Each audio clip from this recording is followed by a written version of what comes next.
The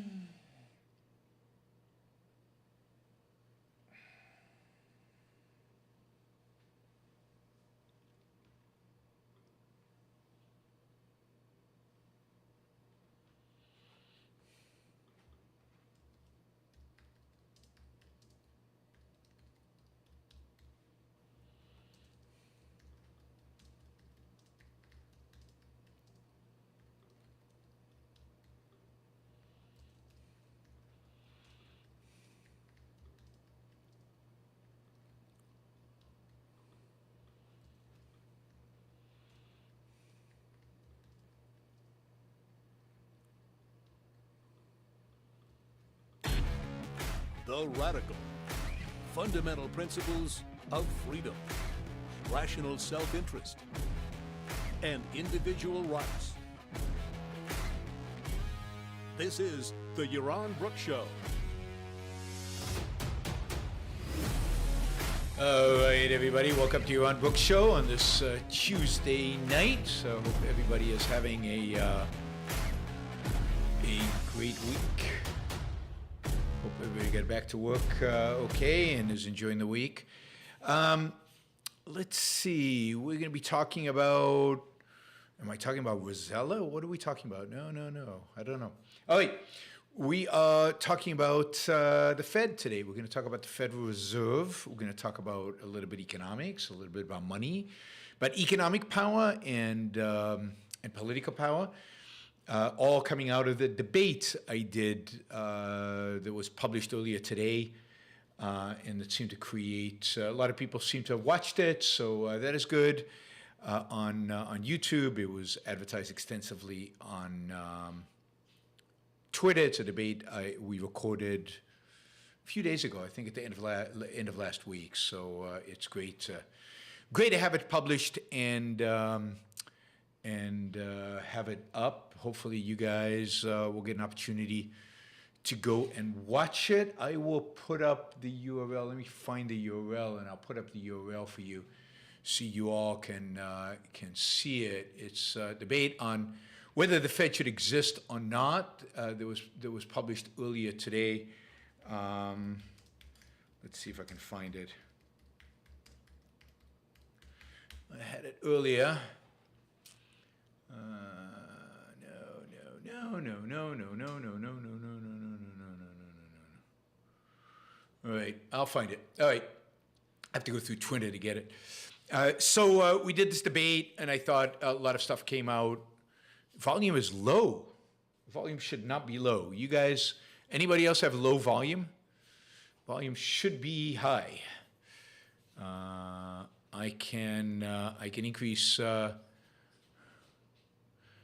Adriana is asking, hi, Yaron, if you don't mind, I have an off-topic question. What is the name of the New York City restaurant you have mentioned as being a favorite? Rosella is the sushi restaurant that an objectivist who follows the show and listens to the show regularly, is often here on the chat, is the chef.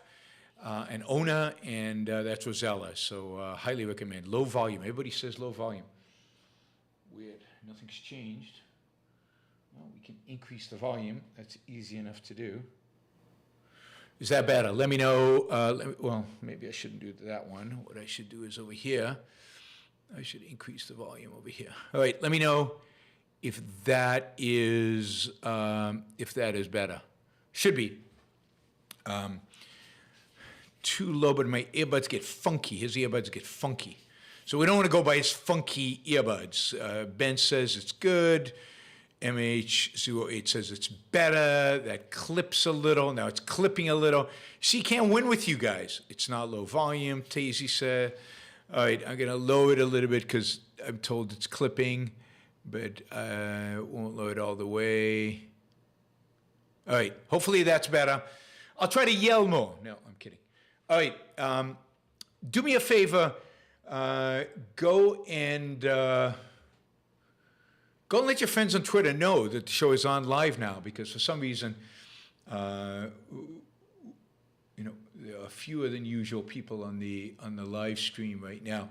All right, let me post Let me post the URL of the YouTube debate. It was a debate, should central banking exist, with Michael Green versus Yaron Brook. I have it right here. And I put the link in the chat, and you can go see it. It's already being viewed by 5,000 people, which is not bad. It's on the site of Wealthlon, which has 132,000 subscribers. So hopefully the number of views will be up, and we'll get significant views. And what'll be great is that they invite me back to do more debates on their channel. But it was a fun debate, well moderated, well done. But I thought a bunch of issues came up, particularly issues related to this question of political power versus economic power, that I think are important and worth covering and discussing. Particularly in the context of the Federal Reserve, in the context of money, and in the context of, I don't need these, and in the context of banking. All right, so I did this debate, and before we get to the debate, thank you, Jonathan, for kicking us off on the Super Chat. Really appreciate it. Just a reminder, it's one way you can support the show. We have a goal of raising $650 every show. Hopefully we can make it. Anyway, I'll post periodically. I don't see Catherine here to help you guys on, but I'll post periodically the amount of money raised and the amount of money we need to go. I'll try not to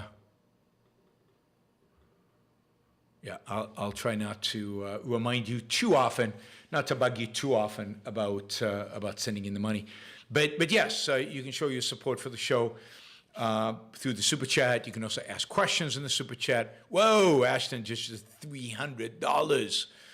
That got us almost halfway to a goal of 650. So thank you, Ashton. I'll get you a question in a little bit once we cover this ground. So I did this debate on should the Fed exist or shouldn't it, and I was a little surprised by the arguments. I expected, I guess, more traditional arguments. I expected arguments around the Fed, being necessary in order to, smooth out economic progress, prevent economic collapse, help out the economy, that money had to be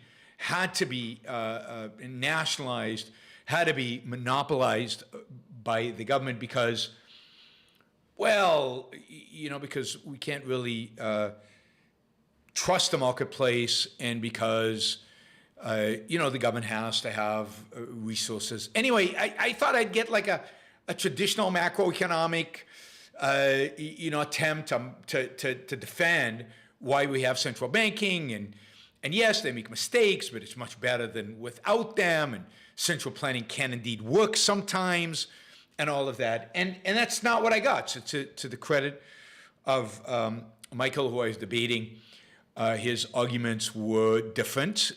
In the end, they kind of boiled down to it, although he accepted the fact that the Fed is mainly screwed up more than anything else. So in the end, it boiled out to some of that. But the essential argument he made was an argument against private monopolies. The essential argument Michael ended up making for the Fed is interesting because it's actually the argument, I believe, and the motivation that actually drove the establishment of the Fed, although that wasn't what was argued at the time. At the time, I think it was viewed as macroeconomic stabilization and so on. But really, what was driving the establishment of the Fed was a desire to prevent powerful financial interests, private powerful financial interests, to provide what's called a lender of last resort, to provide a backstop for the economy, to prevent total collapse and total chaos. But the primary motivation, as Michael explained it, was to take power away from J.P. Morgan. That people like J.P. Morgan, that the fear was that J.P. Morgan and people like him were just too powerful. And that power was better held in the hands of a government official, in the hands of the Federal Reserve, than that power being held in the hands of a private banker. And that is the fundamental reason why we have a Fed. It's to prevent too much power in the hands of bankers. And you could tell that this is fundamentally the reason that Michael was defending the Fed, is that the discussion between us reverted to antitrust very, very quickly. It moved away from central banking and moved to more broader issues of antitrust. And not surprising, Michael is for, and I think he's, my guess he's a kind of conservative, but he's on the right. He's not a leftist. He's not a socialist. He's on the right. But he immediately reverted to, breaking up big business, breaking up big tech. Big tech has too much power. And generally, a fear of a big business, a fear of concentration of power in the hands of business.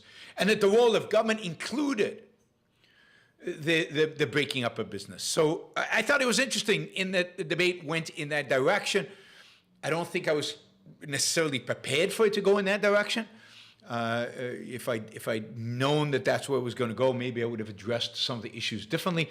But it was interesting, and I think a good debate, and I think worthwhile for all of you to listen to and maybe share and get other people to listen to. That's always good. Wes, thank you. Really, really appreciate that. Wes, just $50, just showing support, value for value. So I want to talk about that. I want to talk about the record of the Fed. But I want to talk about that in the specific context of this issue of political power versus economic power. Because one of the things that came up during the debate, which shocked me, surprised me, floored me really, and I have to admit, upset me, I got a little ticked off and angry, was that at some point early, when we were talking about this concentration of power, basically Michael said, well, there's no difference between Stalin and an entrepreneur. Stalin's just like J.P. Morgan. Stalin's just like J.D. Rockefeller. Essentially, there is no difference. Stalin is just an entrepreneur in politics and got to control and got to monopolize politics. And these other guys got to monopolize business. But there's no difference between the two. And I have to admit, it took me a few minutes to kind of, did he really say that? Is that really what he's talking about? But this is what happens when you don't have a distinction between political and economic power. So what is political power? What is the power that Stalin has, but really that all politics have, that Congress has, that the president has, that anybody who passes law and is responsible for making sure that the law is followed. What kind of power do they have? Well, they have political power, which is the power of the gun. They have the power of coercion. They have the power of force. You don't follow the law, you get handcuffed and you're taken to jail. Well, maybe they fine you first, or maybe they give you a warning first, or maybe they slap you on the wrist at first. But ultimately, if you don't play by their rules, you go to jail. And you could, certainly in Stalin's world, end up dead. What happens if you don't want to play by J.P. Morgan's rules? Well, you might not get a loan from J.P. Morgan. But you see, Michael says it's more than that. You might not be able to do business in New York anymore. J.P. Morgan might call up all his friends and tell them not to do business with you. You might not be able to rent an apartment, you might not be able to do stuff. Now, maybe that's true, maybe it's not. It's not like JP Morgan is the only bank in town. It's not like JP Morgan control everybody in town. Yeah, if you piss off JP Morgan or I don't know, any Jamie Dimon in New York today, probably you're going to be unwelcome in many places around New York. But is that the same? Is that in the same category? The same category as putting you in jail? Is that in the same category as handcuffing you and dragging you away? Is that in the same category as putting a bullet in your head?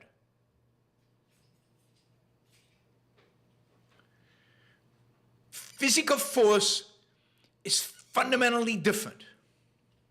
Physical force says argument doesn't matter, debate doesn't matter, your voluntary actions don't matter, your values, your thoughts, your reason, your wishes don't matter. You're going to do what I tell you, because otherwise you're dead. Or otherwise,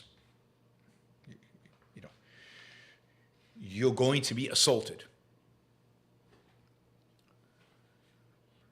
Economic power says, if you don't want the terms as I lay them out, you can just walk away. And I can just walk away. I can't impose these terms on you. Economic power is exactly the opposite of physical power. Now, it has consequence. It's not like economic power doesn't have consequence. If you're my employee, I can fire you. I can walk away from you. I can't put you in jail. I can't shoot you. I can't take all your money. But I can, as long as, it's within my contractual rights, that is, as long as I'm not violating some contract with you, I can fire you. I can stop paying you. I can stop providing you with values. Values that are mine to trade with you. And I can choose to trade or I can choose not to trade. In physical force, there's no option. In physical force, there's a gun. In physical force, you do what I say.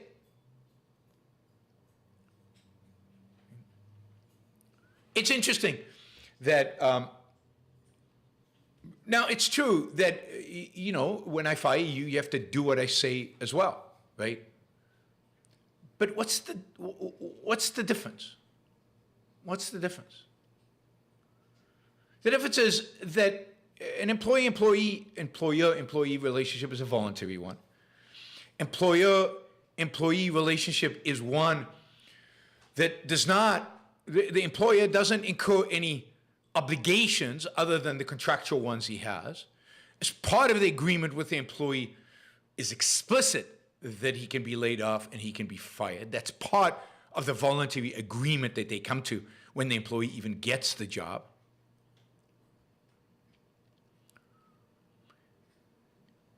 All the employer can do to the employee is walk away from them, is basically end the relationship. But he can't impose anything on the employee. He can't impose on him, I'm firing you and, you have to go to jail for a week, or you, forfeit your life, or you forfeit your future income, or you forfeit. And of course, the employee can walk away when he wants, even with less obligations and much easier, particularly today in our regulated world. Give me 1 second, I'll be right back.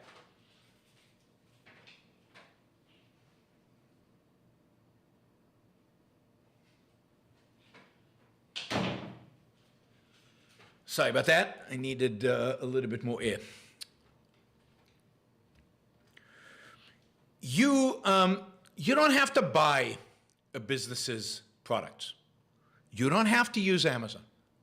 I know this is a shock to you guys, but you don't even have to use Facebook or Twitter or YouTube or Google for that matter.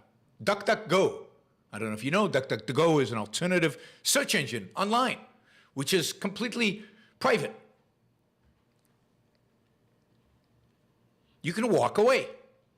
And indeed, just like an employer can fire an employee, Twitter can fire me. It can walk away from my relationship with it. It's a voluntary transaction which allows people to walk away from. You cannot walk away from what government dictates. You cannot walk away from the legal system. You cannot say, no, I don't like this. I don't want it.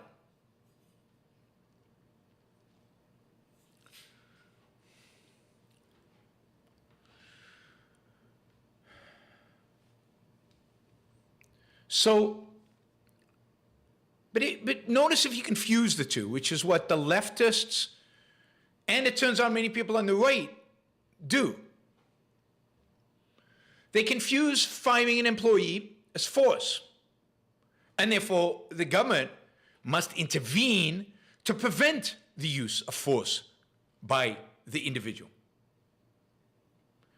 Now,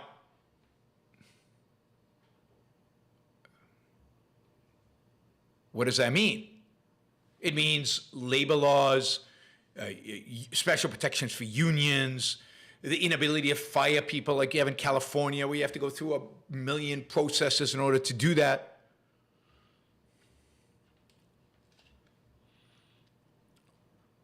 You know, JP Morgan, basically in the crisis of 1907, when banks were collapsing, and companies were on the verge of bankruptcy, many of them had already gone bankrupt, and the economy was tumbling into a deep recession. He got a bunch of bankers into a room, he locked the door, and they hashed out a deal. They saved some banks and they didn't save other banks. But why didn't they save some banks? Isn't the fact that they didn't save some banks a use of force? Isn't JP Morgan obliged to save all banks?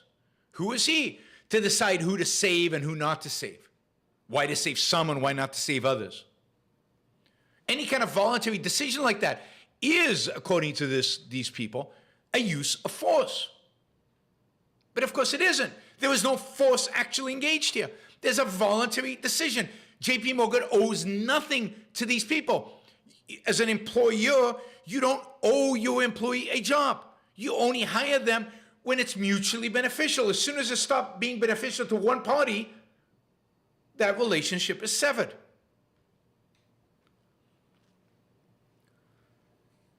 Now somebody says, yeah, but monopolies, they're not free market. Well, but they are free market. I mean, it depends what you call a monopoly. But somebody that has large market, a large share of the market is free market if he got that large share of the market by use of the market. That is, free market's completely compatible with large businesses gaining lots of market share. Indeed, often that is a result free market generates. A real monopoly can only exist if the government grants them a special favor. Collusion is a free market. Colluding is absolutely a free market. Cartels are free markets.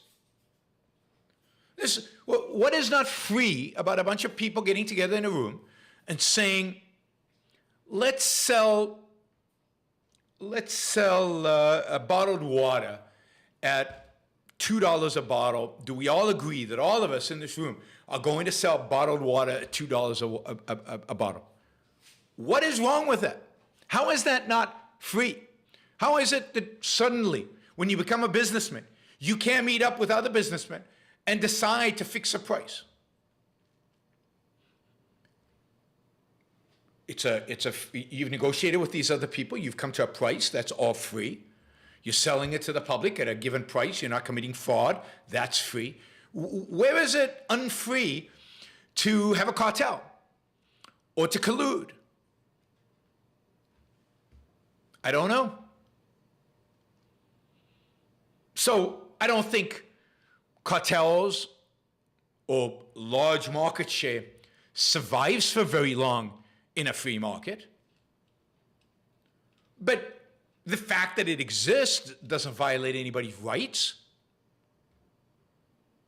Small businesses, see, this is again the confusion about political power versus economic power. Small businesses, yeah, they might go out of business, but they don't have a right to be in business. No physical force was used against them if they can't compete on price with the cartel. Then they go out of business.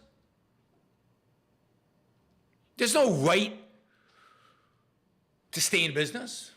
There's no right to sell your product when the market doesn't want your product because the market wants the bigger guy's product. There's nothing superior about being a small business. There's no particular value in being a small business.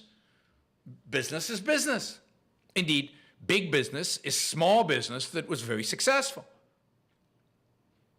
But as long as the arrangements and the transactions are voluntary, as long as the arrangements and the transactions are not, you're not committing fraud through them, then it's consistent with the free market.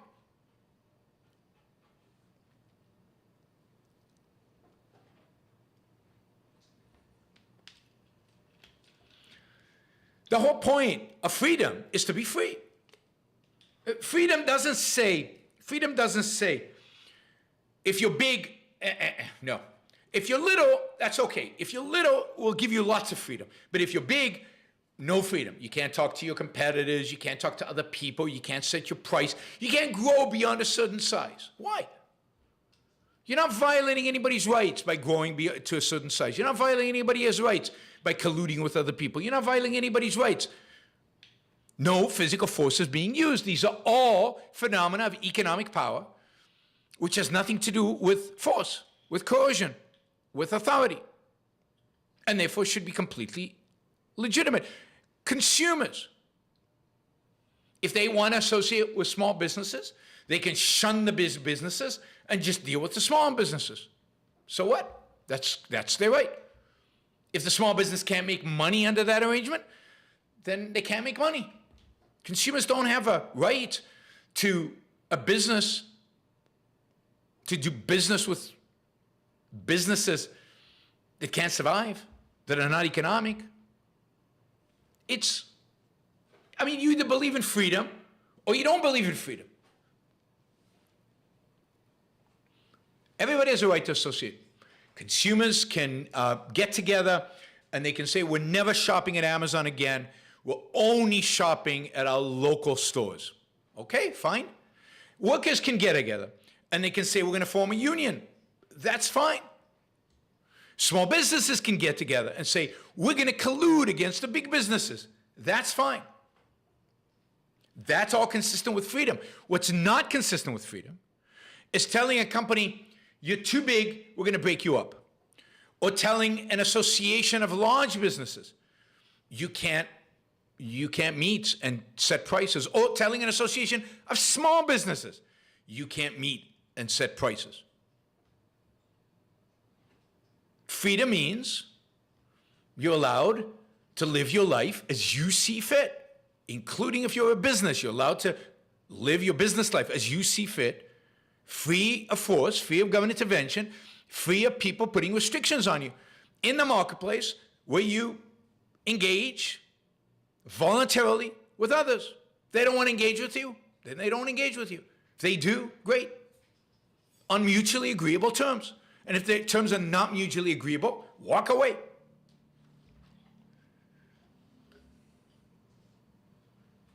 Colluding is not robbing the market. There's no market to rob from.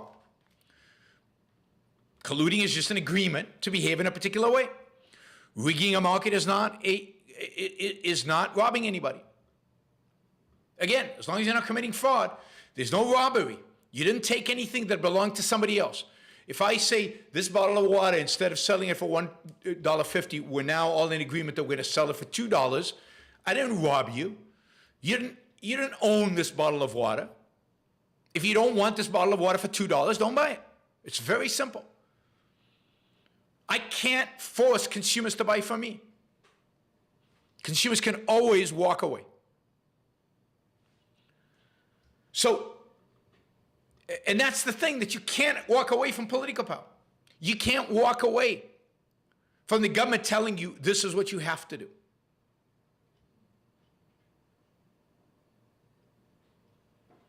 It's not about size, it's not about rigging the market.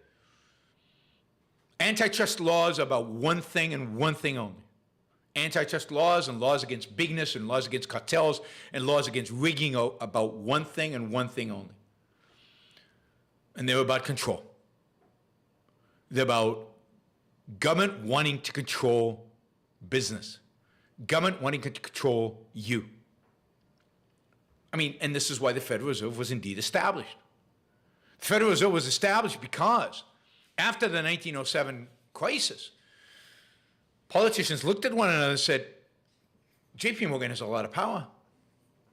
JP Morgan gets to decide which businesses survive and which don't. Of course, JP Morgan is very much dependent on being successful. If he makes wrong decisions, what happens to JP Morgan? He loses market share and he loses his economic power. If the cartel misbehaves and loses customers, they lose their market power. If the large business might have a huge percentage of the market in year one, if it misbehaves, if it charges too much, if customers don't like them anymore, they will lose their market share. The beauty of it is there was always competition. There's always potential competition. There's always another party to the transaction that has to be satisfied too. Otherwise, they will walk away. JP Morgan was a real person who lived in the late 19th century, early 20th century. The bank was named after him, and JP Morgan Chase is still named after him. But JP Morgan was a real person, one of the great heroes of American capitalism. The fact that you don't know who JP Morgan is a testament to how lousy, pathetic, anti-capitalist the education that you got has been, because he is one of the great Americans.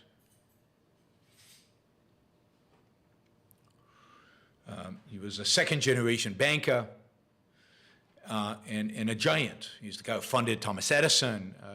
He funded most of the industries of the late 19th century, early 20th century in America. He made America a rich country, one of the people who made America a rich country, and a great, great hero of America.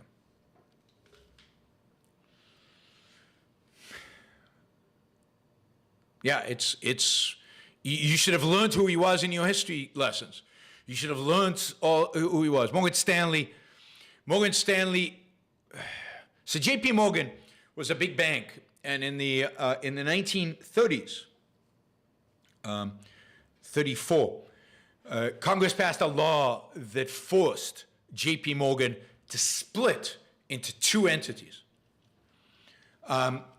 Basically, its commercial banking and its investment banking businesses needed to be separate. This is, again, part of the whole, they're too big, they're too powerful, we need to protect people from the power of these bankers. And what we really need is the protection from the power of our politicians. So J.P. Morgan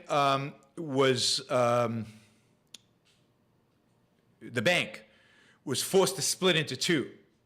One was called J.P. Morgan, and the other was called Morgan Stanley. Morgan Stanley, if I remember right, landed up being the investment bank. J.P. Morgan landed up being the commercial bank.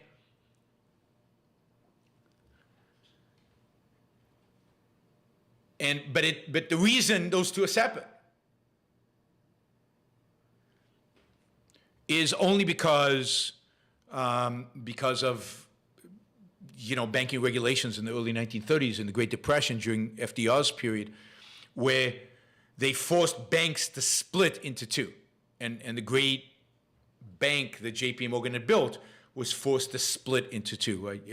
I always thought it would be really cool that once that law went away, and that law kind of went away in 1999, and commercial banks and investment banks could merge after 1999. I always thought it would be cool if J.P. Morgan and Morgan Stanley would combine, but they didn't. Chase and J.P. Morgan combined instead. Somebody's asking about a book of J.P. Morgan. I agree with Savio. House of Morgan by Ron Chernow is good. I mean, it's again, it's not an objective evaluation, as Savio says. Chernow is an altruist. He's a bit of a, it's not a capitalist.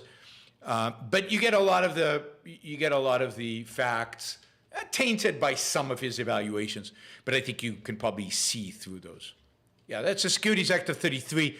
It split investment and commercial banking. Securities Act of 34 had more to do with securities regulation. I think the establishment of the SEC and securities regulation. 33 and 34 were not good years for finance. They were years in which finance got regulated, and all those bills, for the most part, are still on the books, still dictate the way finance is done today.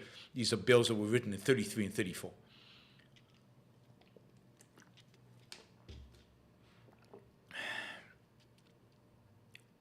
You disagree with those regulations, but why? I mean, J.P. Morgan was very big and very powerful. And you could argue, in certain respects, he rigged the market. So isn't it appropriate that he gets broken up?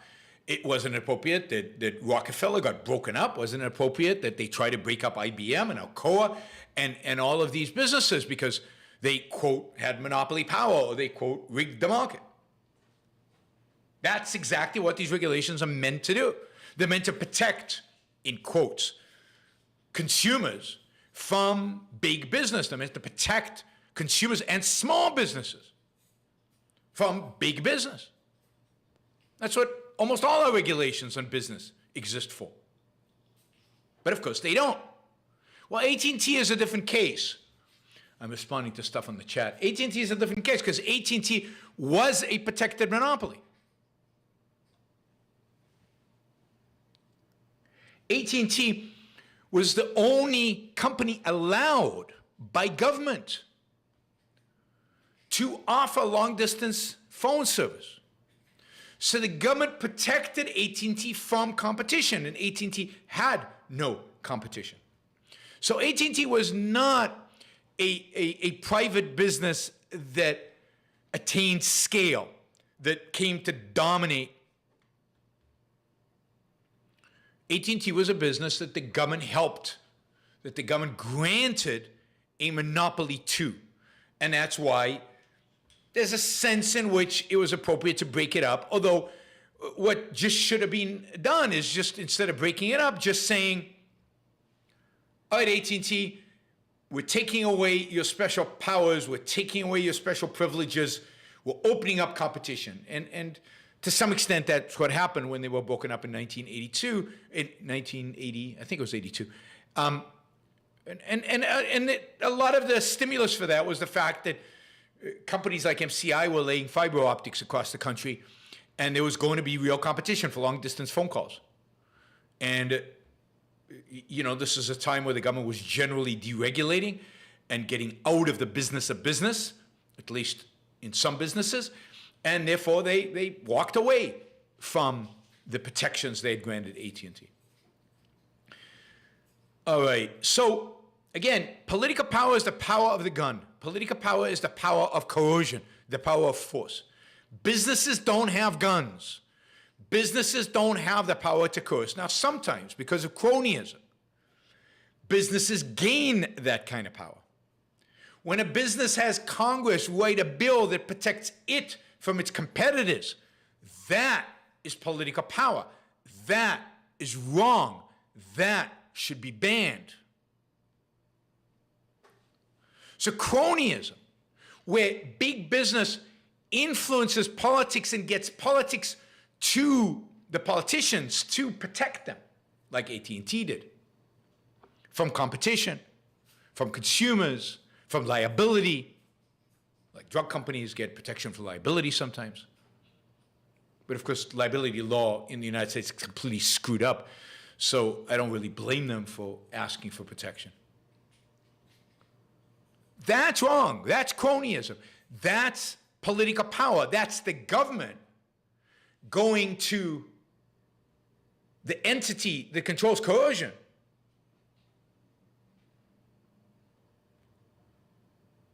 and having them use that coercion on their behalf. That's absolutely wrong. And to the extent that the government is telling entities like Facebook or Twitter, hey guys, you've got to do what we tell you. You have to ban these people. You have to ban this speech. Then that's fascism. And that's wrong. The offending party is not Facebook or Twitter. The offending party is the government. But that's the government using its power over business over us. Again, the offending power is the government.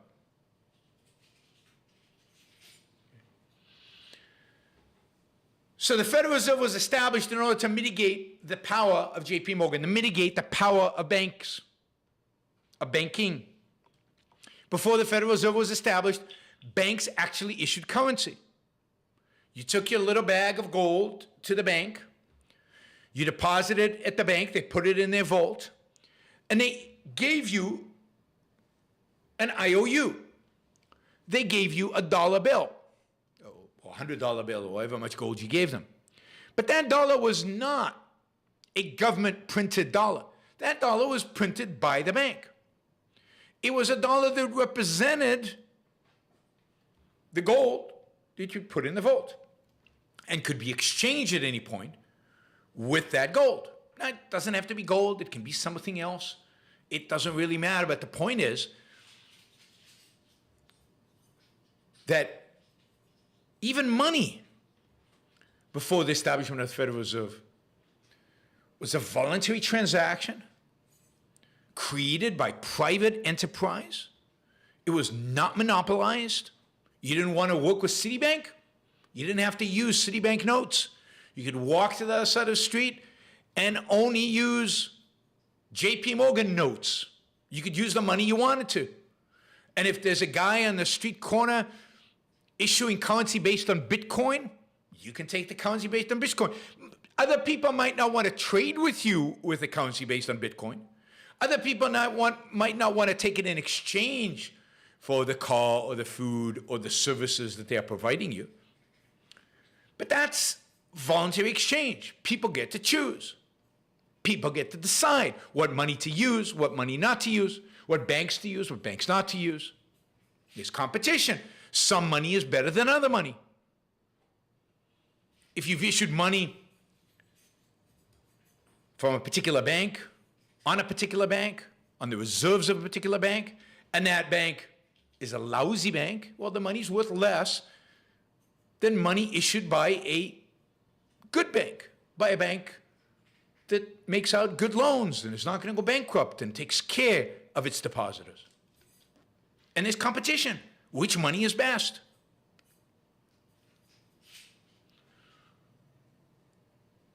So, all kinds of money. Money can be backed by a lot of different things. It evolved to be backed by gold because gold makes the most sense. It has the best characteristics to serve as money. But it could be a lot of other different things. And again, it's competition. It's not a central planner deciding what the money should be. It's the marketplace deciding what the money should be. I mean, banks experimented with using tobacco as money in the South. It didn't work out too well. It affected the way tobacco is planted. You can't really store tobacco for very long. It spoils. So they moved away from that.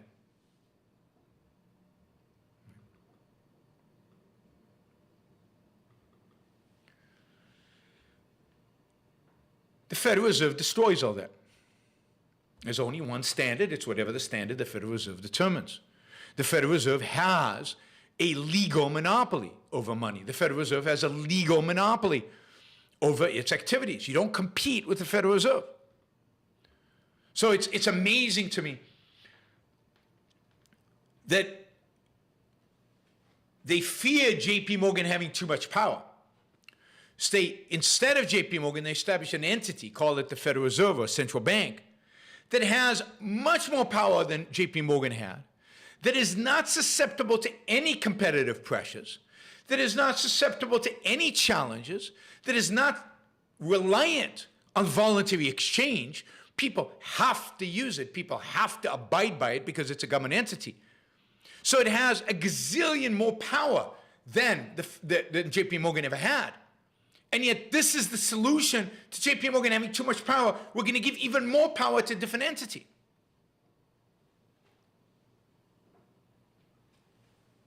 Now, what's interesting, of course, is that the reason this is acceptable to people is because of ethics, because of morality. Because what is the one thing we don't trust? What is the one thing we don't believe in? What is the one thing we are suspicious of? Well, it's the profit motive.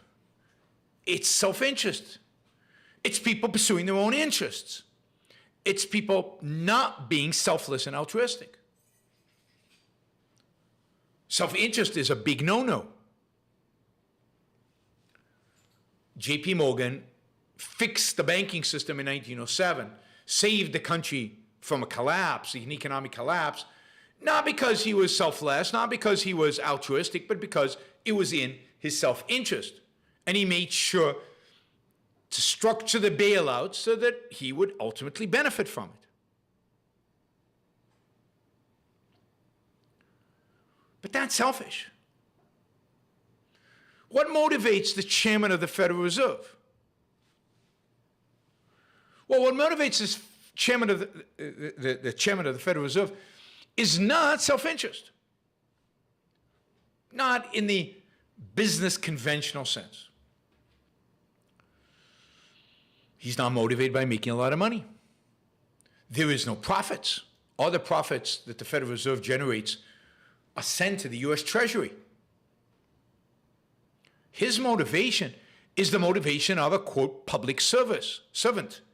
His motivation is the motivation of a government employee. His motivation is the public good, the common good, not money, God forbid, not profit, God forbid, but the public good. And we trust him. I mean, we love our chairman of the Federal Reserve. We might criticize them here and there, but they're not villains. Alan Greenspan's not a villain. Bernanke's not a villain. Powell's not a villain. Yellen was not a villain. We disagree with them. We don't like them. You know, stuff like that. But they're not villains. But in our culture, bankers are villains. They're the bad guys. So we would rather have a real monopoly, a government monopoly, over money, over banking, many banking services, over interest rates, because we're so afraid of the self-interested motive of the businessman. We're so afraid of the profit motive. We're so afraid of successful businessmen.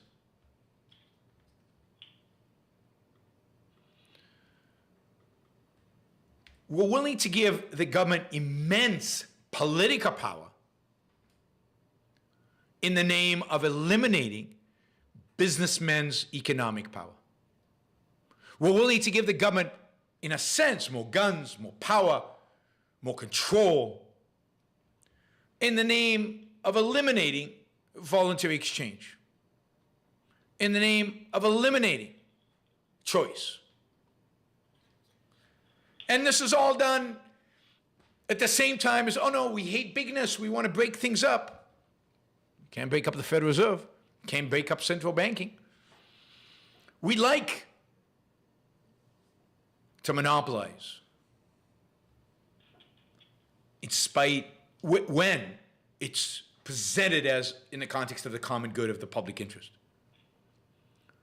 We hate monopolies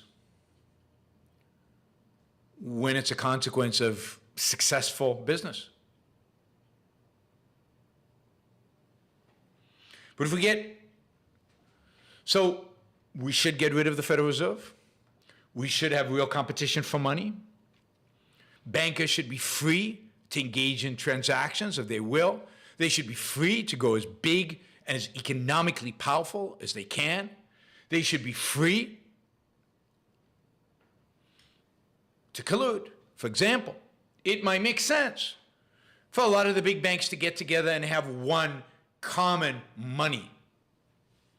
They might all agree to use gold. We'd all be better off if they all agree to use gold. Or they might all agree to use Bitcoin or whatever it happens to be. But the fact that they agree to use might actually be good economically. Yeah, and if you don't think so, you'd be free to compete.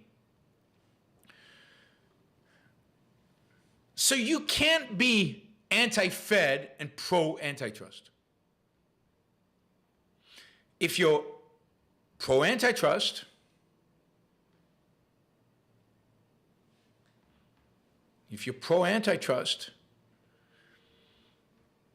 you want to get to determine how big businesses can be. You want political power. That's what the Fed grants you. The Fed gives you that political power, in particular in one realm, which is banking. Consumers who disagree with your decisions, whether those decisions are reached through collusion or anything else, are free to walk away. Workers who disagree with, let's say, you've colluded on wages, are free not to work for you. Just like they're free not to deal with you under any other circumstance. Small businesses that go out of business will go out of business. Again, once you introduce political force into the marketplace, political monopolistic practices don't exist. Collusion is not a monopolistic practice. What is a monopolistic practice? There's no such thing as a monopolistic practice in a free market. In a free market, people are allowed to collude, people are allowed to raise prices, people are allowed to determine how they want to interact with other people. There is no such thing as righting the market. The market isn't right or isn't wrong. The market is the market. The market is a place in which people voluntarily go to transact. And if you don't want to transact because the price is not right for you, then don't transact.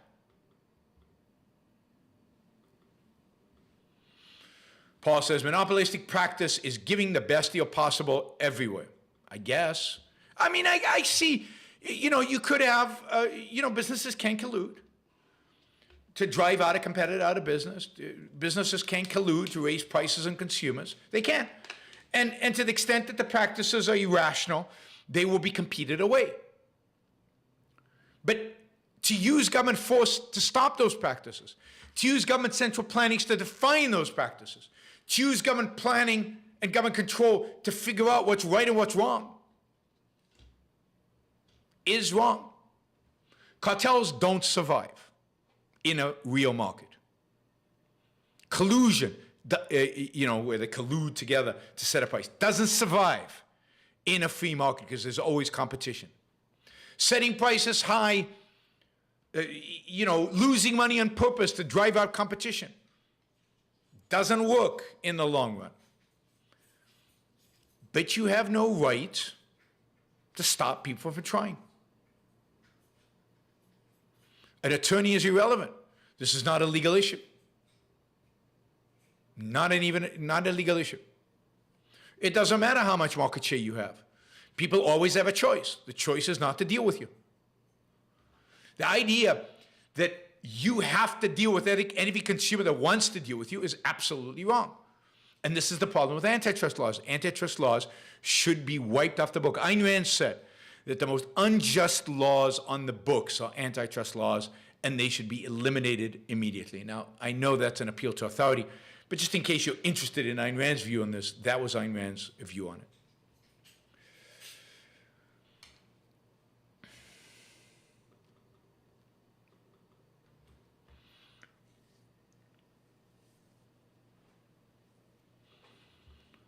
All right, let's see. We have a bunch of Super Chat questions. We're $85 short of our $650 goal. Conservatives don't believe in freedom.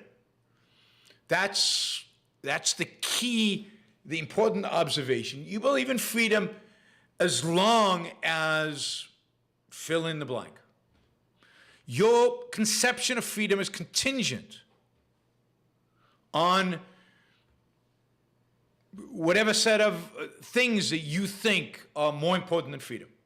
In this case, you know, you don't like monopolies. Or you want the state to be secure, so you're willing to give up freedom so that, I don't know, immigrants can't come into the country.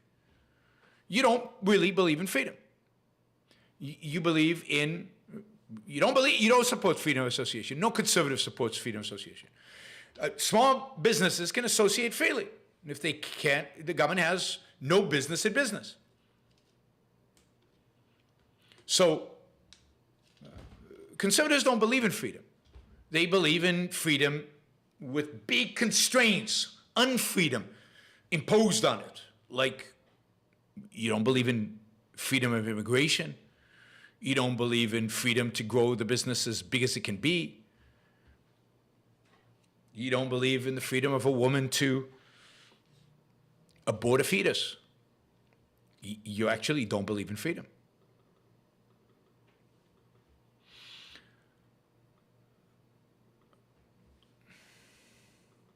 All right. So you're telling me, Denki T or whatever it is, that you believe that all immigration should be legal as long as it's not a national security risk. So immigrants should just line up. They should be screened for national security risk, and all of them should be immediately welcome into the country, granted a visa. Maybe we don't even need visas, just able to go and get a job with no restriction.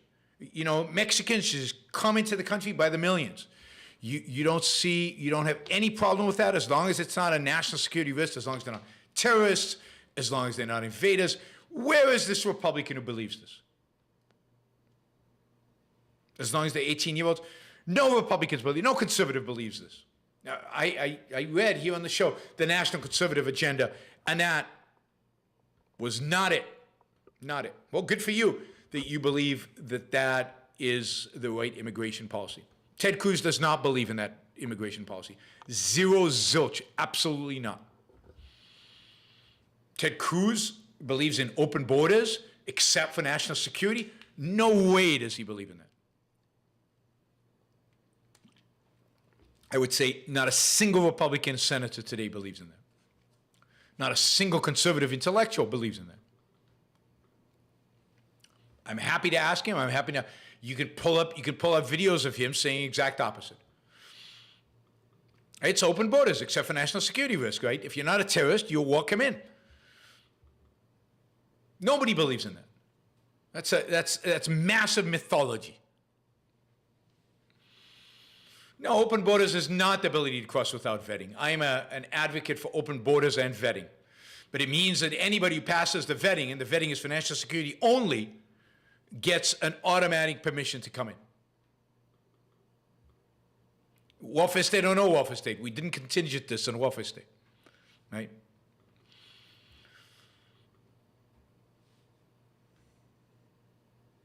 I also believe in years of vetting.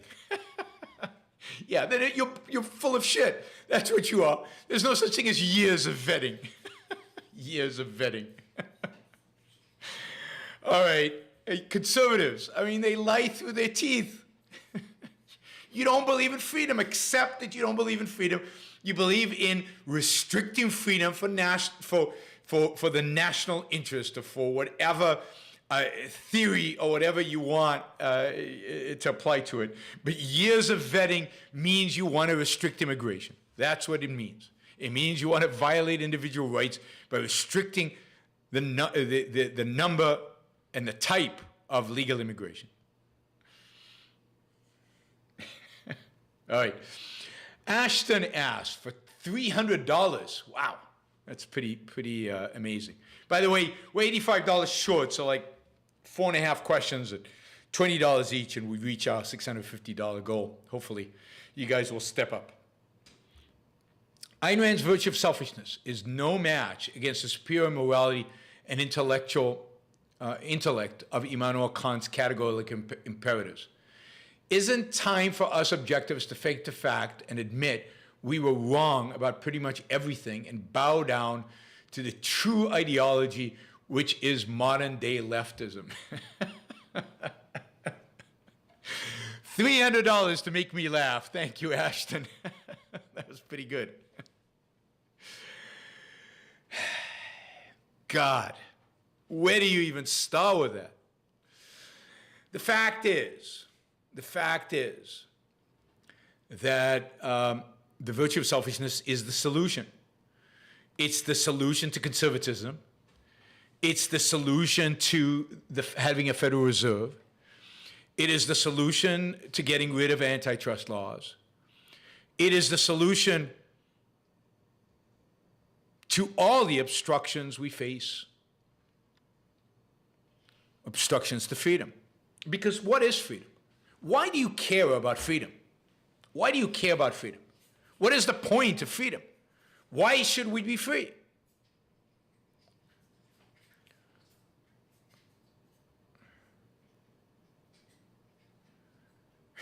You see, here we go. I just made dank tea. This is conservatism, right? Religion and social conservatism is the answer to most social issues. Religion is the social problem. Religion creates the problem. Religion is ultimately death. And this again goes back to the virtue of selfishness. The virtue of selfishness is a solution to all these problems. Social problems, political problems, economic problems. Because why do we care about freedom? We care about freedom because we want to pursue our values. We care about freedom because we want to pursue our happiness, our own happiness. We care about freedom because freedom is the only social system, lack of coercion, in which we can be truly selfish, in which we can pursue our own values, in which we can pursue our own happiness.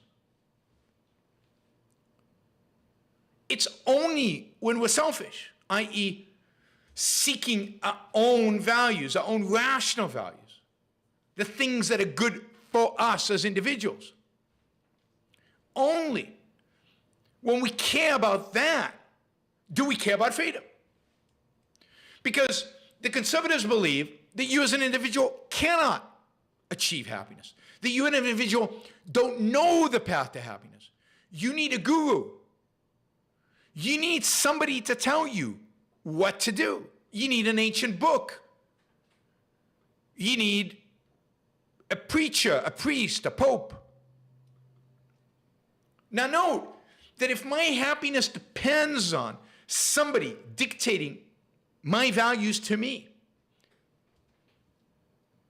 if my happiness depends on an authority, whether it's a religious authority, as the conservatives would like, or a secular authority, as the crazy left would like, then why do I want freedom? I don't want freedom.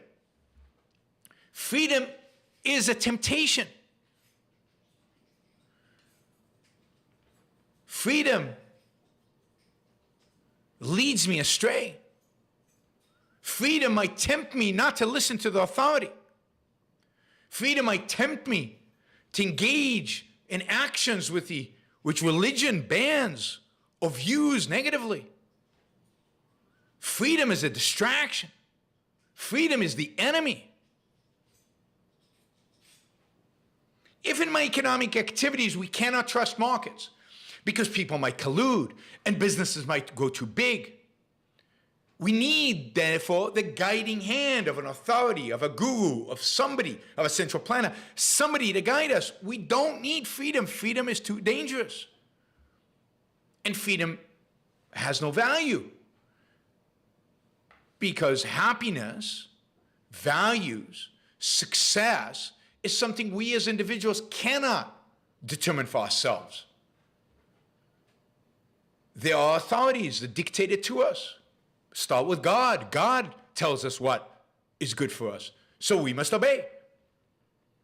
If you're Abraham and God comes to you and says, kill your oldest son, there's no freedom that you want. Abraham doesn't say, go to hell to God. He says, yes, sir, I'll do as you command. He doesn't want to be free. So conservatives are inherently anti-freedom because they accept authoritarianism in ethics. They accept, most importantly, authoritarianism in epistemology. And the left is anti-freedom because they accept the authoritarianism of, quote, nature, our genes make us do it, our categorical imperatives that are in there somewhere, implicit in everything. And therefore, or your genes made it, your color of your skin made you do it. You're not an individual with choices, with pursuit of happiness, with freedom as the means to achieve, well, the environment that makes it possible for you to achieve your happiness. All of that is out. You're determined by forces beyond your control. So why do you need freedom? On the contrary, we need to be able to mold and control those forces.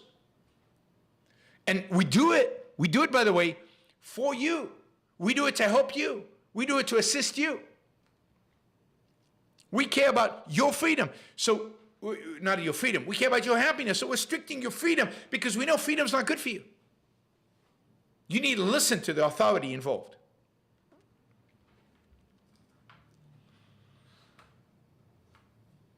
And that's why you don't get people truly understanding freedom, what it means. You get people, basically desiring the irrational. And you get massive, massive confusion between political and economic power. Political and economic power.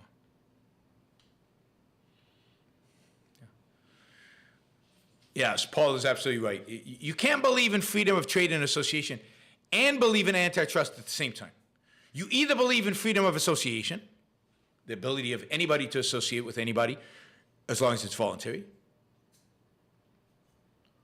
or you believe in antitrust. If you believe in antitrust, then you get to decide what associations are okay and what associations are not okay. You get to decide. You are the central planner. You get to decide what voluntary exchanges between human beings are good, what voluntary exchanges between human beings are no good. That's conservatism. Small businesses, workers, and consumers can all freely associate as much as they want. Nobody's stopping them. Big business doesn't stop people from associating with one another. They can choose to associate. It might not be profitable for them to associate, but they can choose to do so. The contradiction here is obvious. If all property is owned by a monopoly, where can I go? It's a problem. It's a problem. Yeah, you can create science fiction, bizarre, detached from reality examples. They just don't mean anything. How can all property be owned by a monopoly? Can't happen. You can't run a scenario where that is even possible.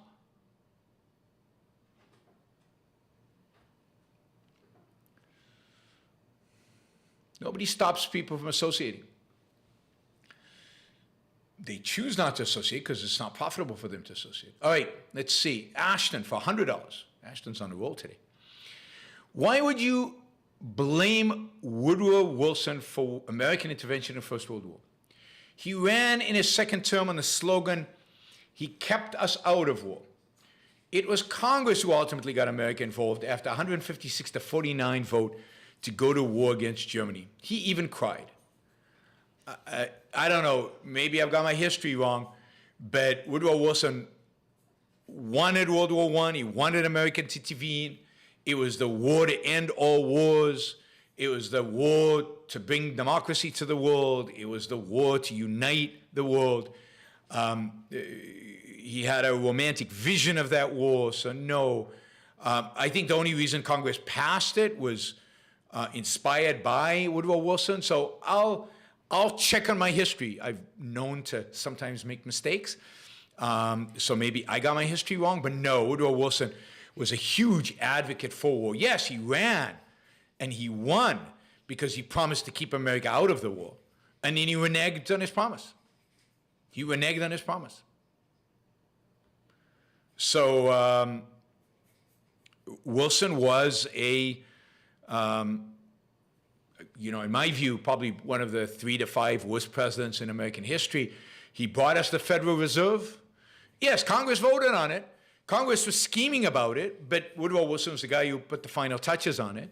He gave us the income tax. Yes, Congress passed it, and a lot of states passed it, right? Because it was a constitutional amendment that created the income tax. But Woodrow Wilson was the guy who orchestrated it and behind the scenes and ultimately signed the bill. And yes, Woodrow Wilson ran against the war, but when it came time, he plunged us into it and embraced it, and then established the, what was it called, the precursor to the United Nations that he tried to establish at the end of World War I. I mean, the guy was about as statist and corrupt, and he was a progressive. And progressives, by the way, the League of Nations. Thank you, Scott. He helped establish the League of Nations. It didn't survive for very long. Thank goodness. Unfortunately, the UN still survives. Should have been gone a long time ago, like the League of Nations. But Wilson, Wilson was, I was going to say about progressives. Progressives are believers in the tonic of war, that war is actually good for you, that war brings people together, that war gives a country and a nation, the state, power and strength and a common purpose, a common goal. If you go back and read Crowley, I think his name is Crowley, who was a progressive in the late 19th century, one of the chief progressives, the lead progressives. I mean, he writes positively about warfare and about the common, the way it brings people together and unites a country and drives them together, and they abandon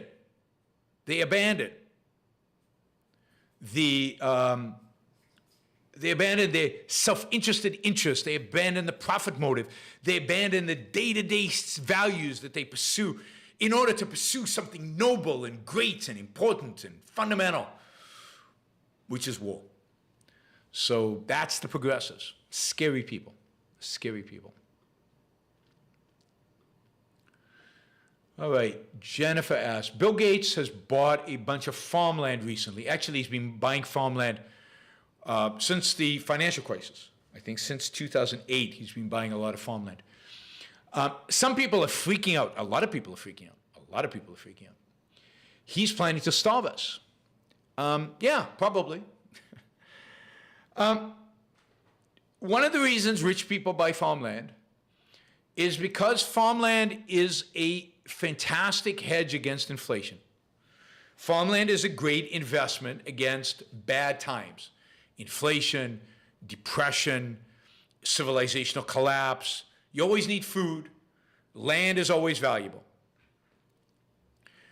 And I know a lot of wealthy people who are not named Bill Gates, who, after the 2008 financial crisis, invested a lot of money into farmland. That investment has done phenomenally well.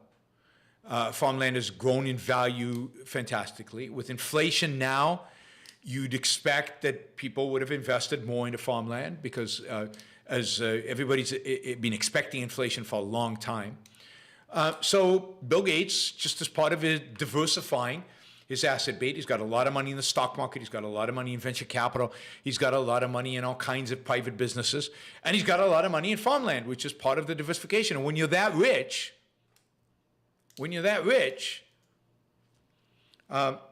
then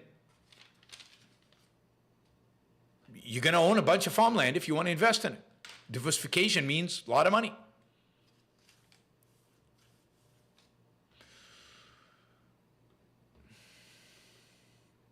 Yeah, one of the questions you have to ask yourself is freedom good? Or is it just a desire? And I don't believe most people desire freedom. That's a sad point, is in most of human history, 99% of human history, maybe 99.9% of human history, we have not been free. The fact that we have not been free in 99.9% of human history maybe suggests that we do not desire freedom. And the reason we don't desire freedom is what I said earlier. The reason we don't desire freedom is we've been trained, we've been told that we cannot take care of ourselves. We cannot achieve happiness as individuals. We do not get to choose. We should not be able to choose what values to pursue and not pursue. It's good only if you have a perspective on the individual and his ability to pursue happiness, his ability to reason, his ability to know the world and to achieve success.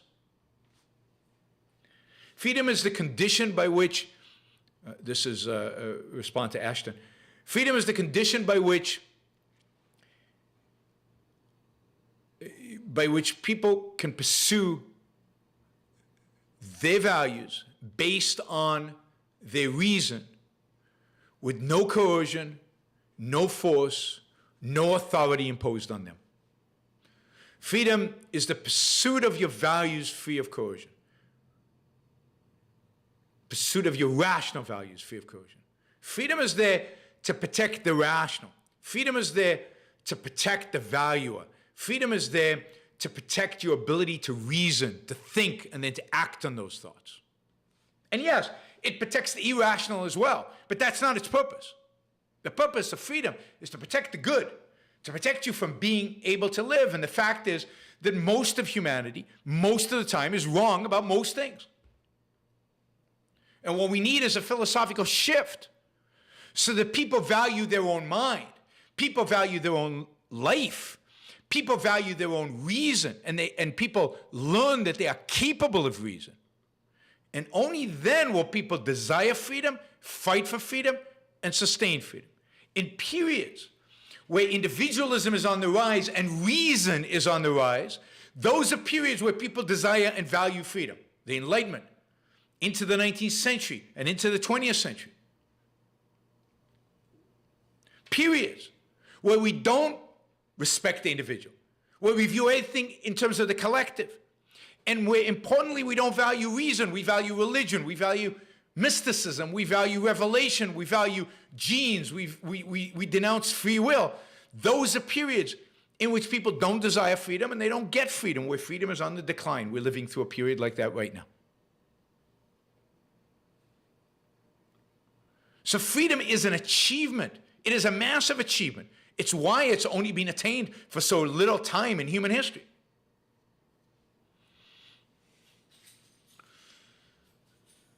Yes, being capable of reason make freedom good, absolutely. That is the logical link. The logical link is between reason and freedom. It's why the rediscovery, the reassertion of the primacy of reason during the Enlightenment led to economic and political freedom. And you can't separate the two. And the link is straightforward. The idea that every individual can reason, that every individual can understand the world around him and can choose his own rational values and pursue his own happiness, and that is valuable. Happiness, individualism. But that it's possible through reason.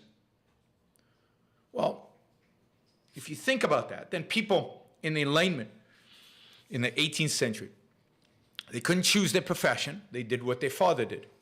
They couldn't choose who to marry. They married who their parents assigned to them. They couldn't choose their political leader. That was assigned by aristocrats or whoever, or God or whatever. They couldn't choose where to live their lives. There were laws in England that said if you were born in parish X, you had to stay in parish X for the rest of your life. You had no choice. In the 18th century, they woke up and said, but wait a minute. If I can think for myself, if I can discover truth for myself, if I can use my mind, then why can't I make these choices? Why can't I choose where to live, who to marry, what job to take, and what political leader?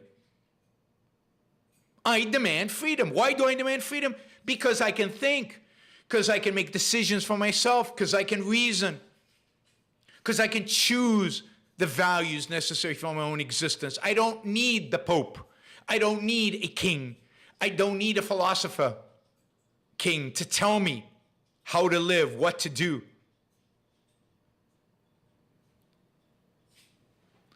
So you cannot get freedom in a society that doesn't respect reason. And a society that respects reason, people will demand their freedom because they want to use their minds. They want to make their own choices. And it doesn't matter how poor or how rich they are.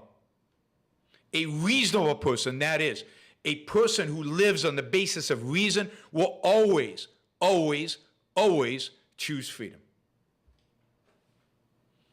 Most people have been taught they shouldn't use their mind. Most people have been taught they shouldn't think for themselves. Most people have been taught not to use their reason. And yes, most people, unfortunately, are unreasonable today with regard to many aspects of their life. That's why we're moving away from freedom.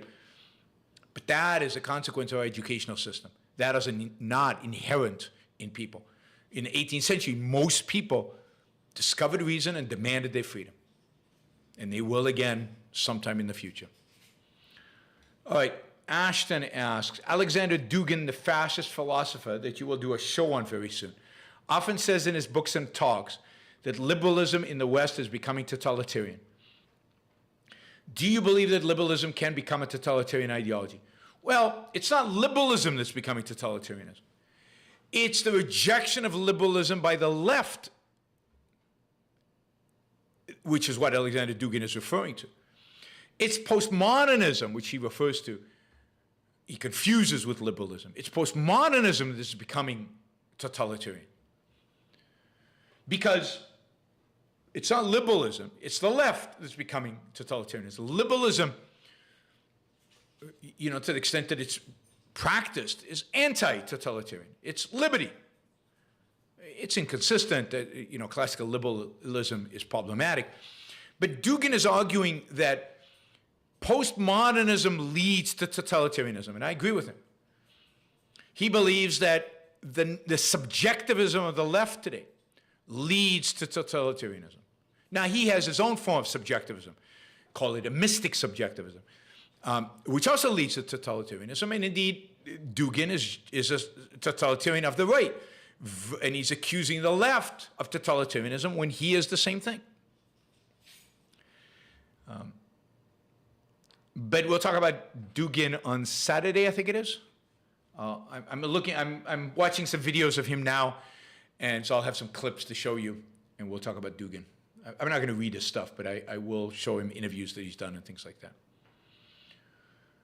Thomas, haven't most of the New Deal programs and other legislation long since died except for the banking regulations and Social Security? No, not at all.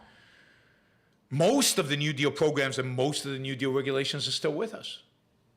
We have labor laws that maybe have been weakened, but fundamentally are still with us. I think it's the Wagner Act, which has been weakened, but is still with us. We have housing regulations that are still with us. So all the financial regulations, not just the banking regulations, are still with us from the Great Depression. We still have the Tennessee Power Authority that was established under the New Deal. Almost all the programs and legislations have stuck around. Certain things have been deregulated over time. Brokerage has been deregulated to some extent. Trucking, I don't know when trucking regulations went into place, maybe during the New Deal, and that was deregulated, but a lot of things that were passed in the Great Depression is still with us. And certainly the mentality of the Great Depression is still with us. The idea that government is the solution, that government will solve all. And basically one of the great acts of cowardice is from the part of the Republicans, conservatives, is that instead of, as they promised, doing away with all the New Deal regulations and controls, they've embraced them and made them their own. And they haven't gotten rid of them even when they had the power to do so.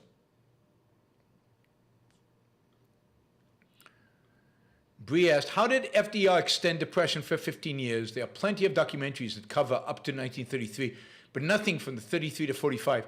It seems unlikely to have lasted that long on its own, as most recessions last 2 years. Yeah, but it lasted. In 1938, unemployment was at the same rate as it was when FDR came to power. The only reason unemployment went down during World War II is because we shipped half the male population overseas to fight in a war. So yeah, you had a lot fewer people to employ. And of course, the government spent a huge amount of money on employing them, making tanks, making weapons, making things for the war effort. But standard of living and quality of life declined throughout World War II. And indeed, the Great Depression did not end until 1945. It's worth reading The Forgotten Man by Amity Schley. The Forgotten Man by Amity Schley, that covers the 1933 to the break of World War II period, and how devastating and horrific it was for Americans, American workers, small businesses. It was just a horrible period. It was the continuation of the Great Depression, right? And yes, most recessions last under 2 years. The way to prolong a recession is to dramatically increase government spending, to dramatically increase regulations, to dramatically increase regulation on labor, which FDR did, and to dramatically put sand into the workings of the marketplace, to inhibit in any way you can the actual functioning of the marketplace. That is what turns a recession into a depression. Now, add to that all the things that Hoover did that FDR didn't undo. Hoover also, by the way, confiscated all the gold in the United States. He made it illegal for individuals to own gold.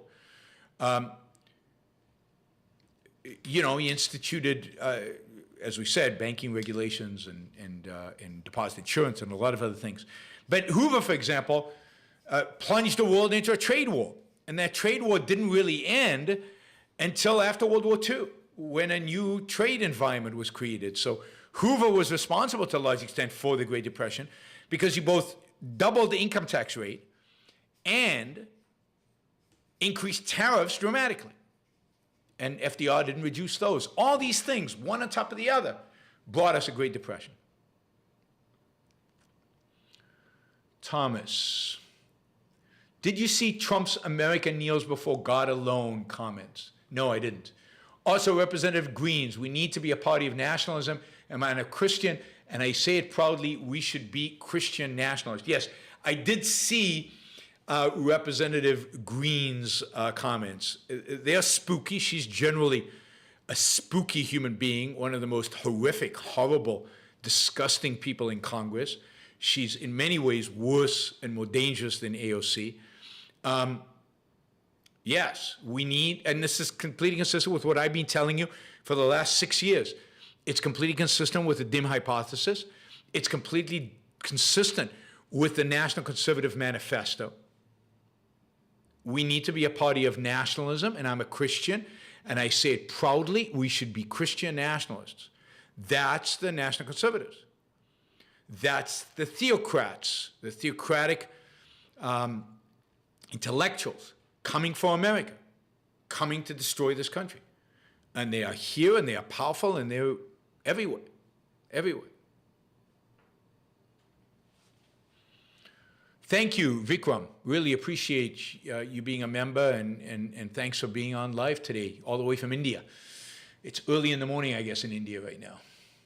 So I haven't seen Trump. Look, Trump is playing to his crowd. Does Trump kneel before God? No, I mean, Trump is probably an atheist. But Trump knows his audience. He knows how to manipulate people. That's his genius. His genius is to manipulate people.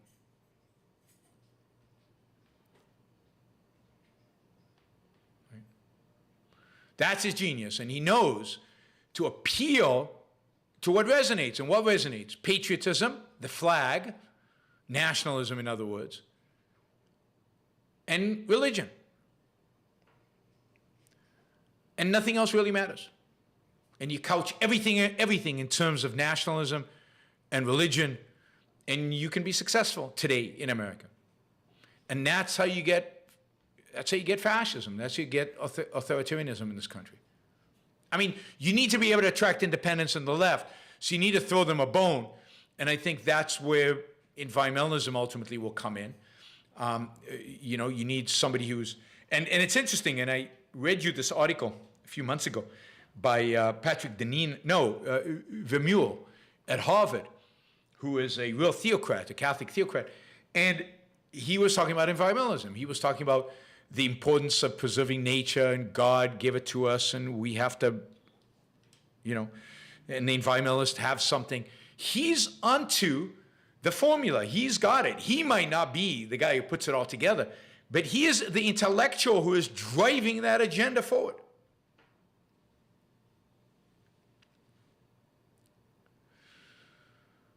So, yes, I mean, I find this idea of Christian nationalism the most scary idea right now in America. I mean, wokeism and all that are really, really scary and insane and nuts. But Christian nationalists, I think, can actually muster a vast number of people in a way that I don't think wokeism can. All right.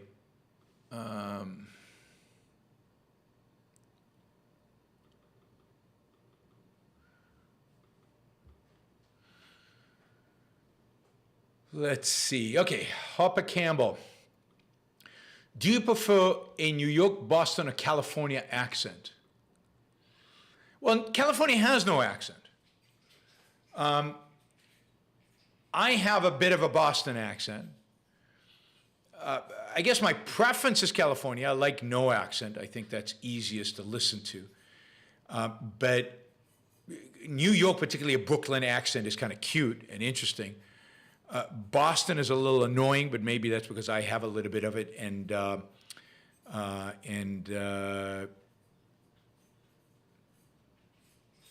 Oh, you mean the Valley Girl accent? You mean that as a California accent? Okay, then that's the most annoying. There's no question that's the most annoying. The most annoying is kind of the Valley Girl, hey dude kind of accent.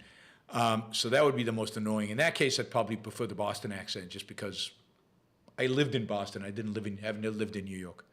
And I hate the pretentiousness of the California accent. Michael asked, are welfare states and redistribution of wealth key elements of fascism, or is it primarily about government control of industry? Does the welfare state go against the principles of eugenics? I think the welfare state is an element of fascism. All fascist nations have welfare states, partially because they're paying off the poor not to be Marxists, not to be communists. Remember that fascism usually arises in opposition to socialism. So, for example, in Germany, Bismarck, in order to quiet the socialist, established the first welfare state. It wasn't because he was a big believer in a welfare state. It was because he wanted to take that away from the socialists. He wanted to take that off the table as a talking point. And I think that's what the fascists usually do. They want to bribe the poor, and they want to take communism off the table. They want to take socialism off the table by embracing elements of it. And then, of course, they're not opposed to redistribution of wealth. Is the welfare state against the principles of eugenics? I don't know, because I don't think there are principles of eugenics. It depends on how you interpret eugenics. Is eugenics socioeconomic? Is it just genes? Why not help out the better people with the better genes that happen to be born poor? Their parents might have bad genes, but the kid might have good genes. The whole approach is so irrational, it's ridiculous. It's ridiculous. Liam asks, without YouTube and the internet generally, would objectivism be nowhere? This suggests that the internet will propel the movement forward more so than by infiltrating state-run universities. Well, I mean, the movement existed before the internet. It was growing before the internet. It would still be growing today. I mean, it's true that the internet has the potential and has, I think, enlarged the movement, accelerated its growth. But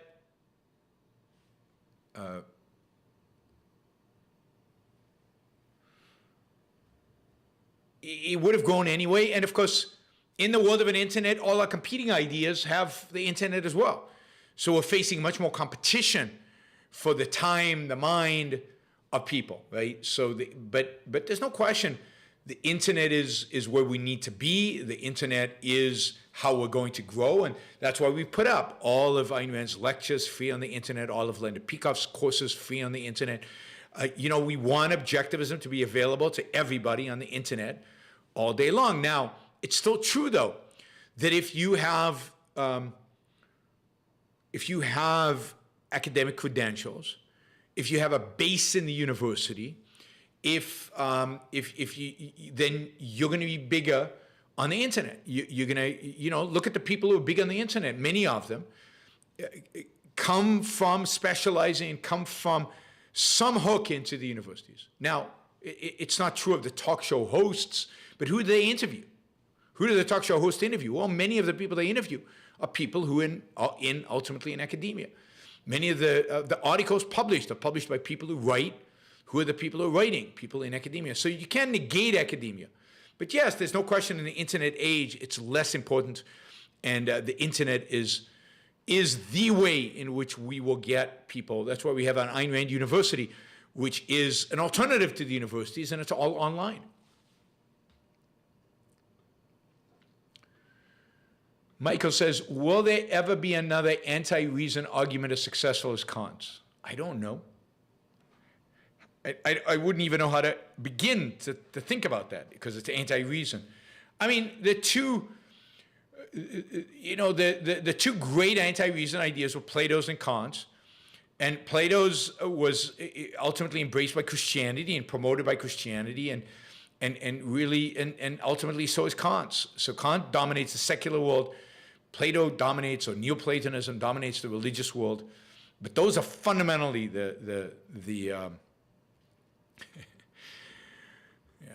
Dan White says, check out Donald Hoffman's Debunking Free Will. Donald Hoffman can't debunk free will. Nobody can debunk free will. And Donald Hoffman debunks reality, debunks the senses. He debunks everything. He debunks reason. He debunks, I mean, according to Donald Hoffman, nothing matters. But the consequence of his ideas, which are ridiculous ideas, I mean, the Kant's rehashed Kantian ideas. It's, I did a show on Donald Hoffman with Greg Samieri. Ridiculous. That Doodle Bunny, if a conjoined twin kills somebody, what should be done legally? I don't know. I mean, they should both be put in jail. What can you do? They should both be put in jail.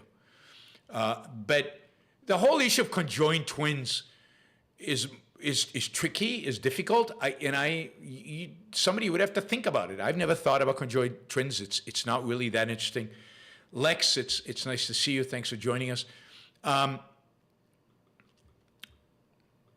Yeah, I'm looking forward to the show with Jordan Peterson, Lex. That should be really interesting.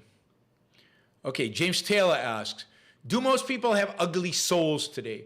When you scratch the surface and better get to know people, you see it everywhere.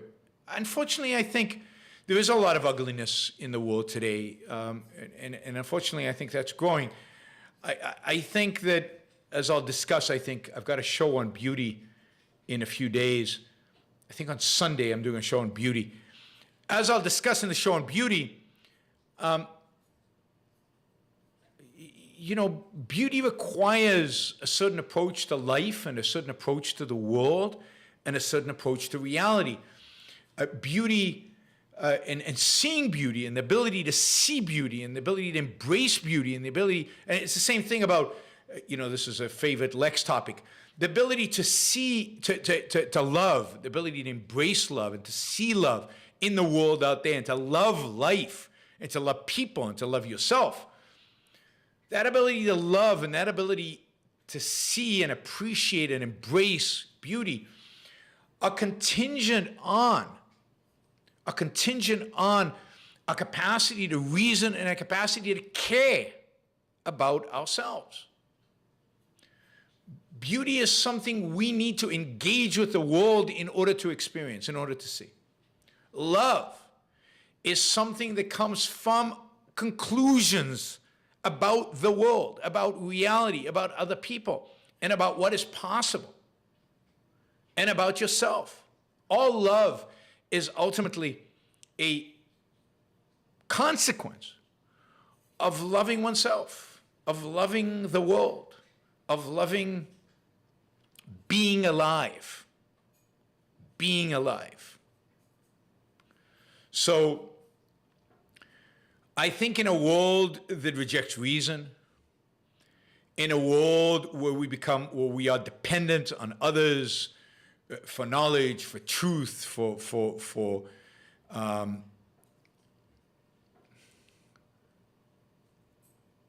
in a world in which people have lost their appreciation for their own life, for the value of their own life, where people have stopped loving themselves in the deepest, most meaningful sense, that's a world that turns ugly. I think religion turns the world ugly.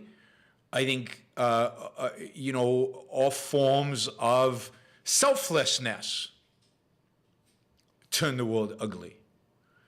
I think that beauty is to be found in the pursuit of one's own happiness. Beauty is to be found in love. Beauty is to be, and love being the most selfish of all emotions, states of being.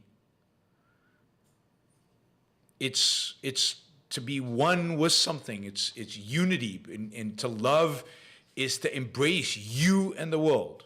That is what love is. Or if you love a person, it's to embrace that person and what they are in the world for you and the value they represent for you.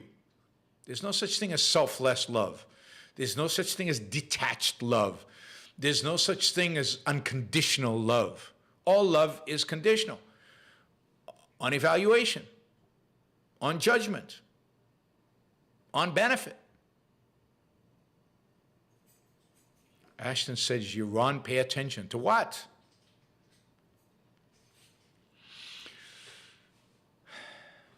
Anyway, we'll talk about beauty and art on, I think it's on Sunday. It's on Sunday. Yes. But we're talking about happiness on Thursday. We're going to talk about happiness with Jean Maroney on Thursday. All right, we've got, Vikram has a question for $50. So thank you, James. Hindu religious nationalism is already a reality in India with Prime Minister Modi, but he lacks the authoritarianism of the Islamist religious nationalist worldwide. Perhaps the extreme diversity of India is an impediment. Do you have any thoughts on India's political future? I'm not an expert on India and India's political future, so I'm not an expert on India. But I agree, but part of what makes Islamism so powerful is the fact that it's not nationalist. Islam is not, it's not a religious nationalist movement. It's an international movement, internationalist movement. It doesn't believe in borders. It believes in the victory of Islam in the world. Islamists don't believe in an Egypt and a Saudi Arabia and a Pakistan. They believe in a one world government ruled by the Quran, ruled by Islam. So they're not focused on the nationalism. They're more like communists, internationalists. Hindu nationalism is authoritarianism, is authoritarian, but it hasn't achieved authoritarian status because, I think you're right, because India is so diverse. I mean, when they've tried to impose kind of religious nationalistic conformity, the Muslims, for example, rebel, or the other sects rebel. I mean, India is this unbelievable place in terms of religious and sectarial diversity. And it would be very difficult, and it would probably require civil war for the Hindus to actually establish a religious authoritarian state. And I think that's why they haven't yet. I certainly think Modi is trying to stand up to the Islamists by emphasizing Hinduism, and he's trying to, inspire the Hindus around this idea of nationalism. And part of the idea of nationalism is to have your cake and eat it too. On the one hand, you want Hinduism. On the other hand, nationalism is trying to unite all the different sects and all the different tribes and all the different religions. But I don't know what happens in India. You could see a path to a civil war in India. You could see a path to the fragmentation of India around different religions. You can also see a path in which they drop religion and just focus on fascism and nationalism as the unifying theme. And you can also see India just muddling along, just struggling, which it is, I think, today, to have a coherent policy and a coherent future, which I think is what's going on right now. But I don't see India becoming a laissez-faire capitalist, dynamic, exciting, pro-capitalist place. I just don't see that happening. Too much baggage, if you will. All right, Boaz says, big tech spend millions of dollars in lobbying. Yes, they do. You can lobby against them, but lobbying in and of itself is not the problem. It's the fact that government has power to use on you, the businessman. That's the problem. If you took away the power of the politician to impact business, then lobbying would be irrelevant. So the issue is not the lobbying. The issue is the power that government has to regulate, to control.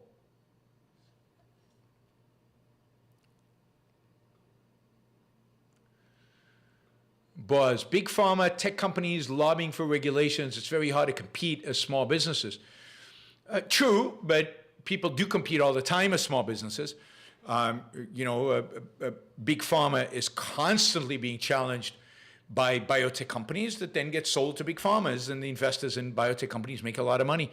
Most of the wealth goes to the investors in the biotech companies. Most acquisitions by big pharma turn out to be losers. So, the system is working because there's still tons of small businesses, and they don't have to compete. They just sell, which is fine. Now, that doesn't suggest that the regulations are good. The regulations are terrible, but it's the regulations that are the problem, not the lobbying. There's no way to get rid of lobbying. There's no way to stop lobbying. And there's no reason for these companies not to lobby if they're given that power. And the power is given to them through the fact that government has the power to regulate and control business. That's the power that must be ended.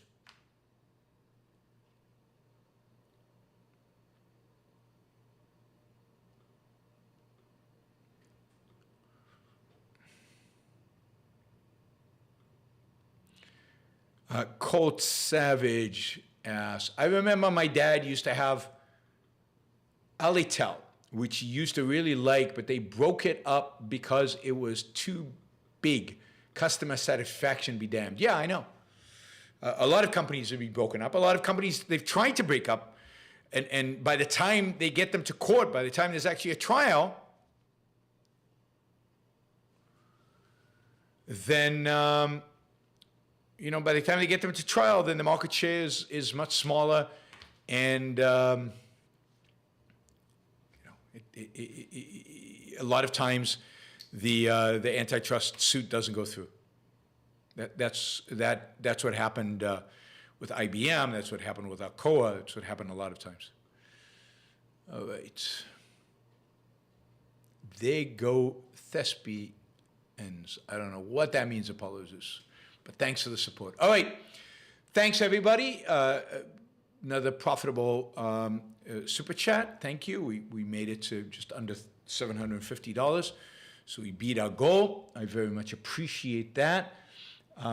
It's already been almost 2 hours, so it's time to take a break. I'll see you all on Thursday. I'll be interviewing Gene Maroney. We'll be talking about happiness.